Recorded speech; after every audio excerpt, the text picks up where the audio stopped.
It was a chilly winter morning. Donald Trump was traveling through New York City in his car on his way to a meeting.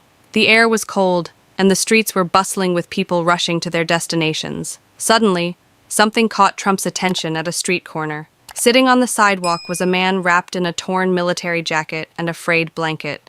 Beside him was a cardboard sign with bold letters that read, "I am a veteran, please help." Trump immediately instructed his driver to stop the car and turned to his security detail. "I want to know who he is," he said. Stepping out of the vehicle, the icy wind hit his face. Trump walked toward the man, drawing curious glances from the passers-by. The man, noticing Trump approaching, flinched at first but remained seated. With a gentle voice, Trump asked, "Hello, what's your name?" The man looked up hesitantly and replied in a hoarse voice, "My name is John Miller."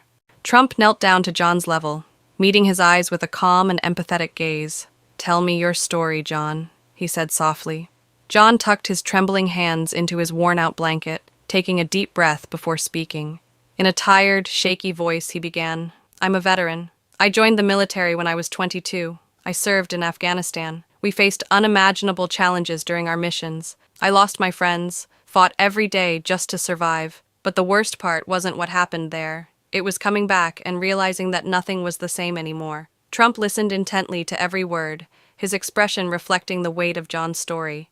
John's voice began to falter. "I was badly injured during one of the missions," he continued.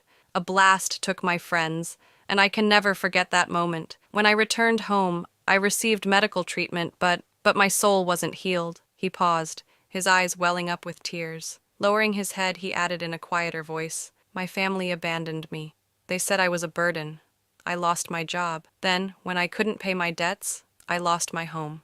One day, I found myself on the streets, cold, hungry, and utterly alone." Tears streamed down John's face as he continued. "No one offered a helping hand," he said in a choked voice. "I was just forgotten. I once fought for this country, risked my life, and now it feels like no one even sees me. People walk past me like I'm a ghost." Trump's serious expression showed he was deeply moved, his empathy growing with each word. But John wasn't finished. Gripping his blanket tightly, he added, "Last winter, I was sleeping on the streets when the man next to me froze to death, right beside me. When I woke up, he was still wrapped in his blanket. I called the police, but it was too late. He was a Vietnam veteran. What scares me the most is thinking that one day, that could be me. Someone might find me like that, frozen and forgotten." John looked up at Trump, his tearful eyes filled with pain. "I gave everything for this country, but now my life is completely in the dark. Sometimes I ask myself, why did I survive?" Trump took a deep breath. The gravity of John's words etched across his face. His voice was steady but filled with emotion as he said, "John, a man like you should never be in this situation. You gave your life to serve this country, and yet this country has failed you. This has to change. I promise you, it will." John stared at Trump, disbelief and a glimmer of hope mixing in his expression. "Really? Would you do this for me?" he asked, his voice trembling. Without hesitation, Trump replied, "Yes, John. You fought for this country, and now this country needs to fight for you. This is just the beginning. This darkness will end, and together we'll make it right." For the first time in what felt like years, tears of hope streamed down John's face. This wasn't just a helping hand. It was a lifeline. Trump wasn't just offering assistance. He was giving John a light in the darkness, a chance to believe in a better tomorrow. Trump pulled out his phone and immediately called his assistant. "Book the nearest hotel and get a doctor on site," he instructed firmly. Then, turning to his bodyguard, he added, "Get a hot meal for John." Sitting back down next to John, Trump placed a hand on his shoulder and said reassuringly, "We're going to make you comfortable now." Within minutes, the bodyguard returned with a steaming bowl of soup and a sandwich. John hesitated at first, then took a bite.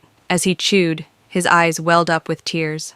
"It's been so long since I've had something warm to eat," he said softly. Trump stayed with him, offering words of encouragement and making sure John finished his meal. An hour later, a sleek black SUV arrived. Trump gently helped John into the car and escorted him to the hotel. When they arrived, John was shown to a private room where a warm shower, clean clothes, and a soft bed awaited him. For the first time in what felt like forever, John felt a sense of dignity. Trump also arranged for a doctor to examine him and ensure he received proper care, organizing a plan to help John regain his health. The following morning, Trump met John at a beautifully set breakfast table in the hotel dining room. "John, I've put together a plan for you," Trump said with a smile. "There's an organization called Veterans United that helps homeless veterans rebuild their lives. I'm going to connect you with them, and I'll personally cover all your expenses for the first year." John's eyes widened in disbelief. "Really? You're doing this for me?" he asked, his voice trembling with emotion. Trump nodded warmly. "Yes, John. You served this country, and now it's time for this country to serve you. This is the least I can do." Later that day, John met with a representative from Veterans United, who explained all the resources and support available to him, including housing, job training, and counseling. To help him get started, Trump handed John a check from his foundation to cover immediate expenses.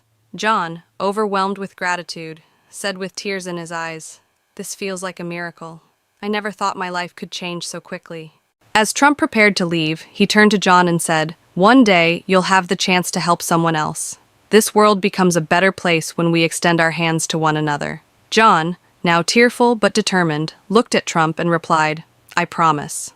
One day, I'll pay it forward." Facing the camera, Trump addressed the viewers with heartfelt sincerity. "There are so many people in need of help in this country. Let's not ignore them. Even a small gesture can change a life.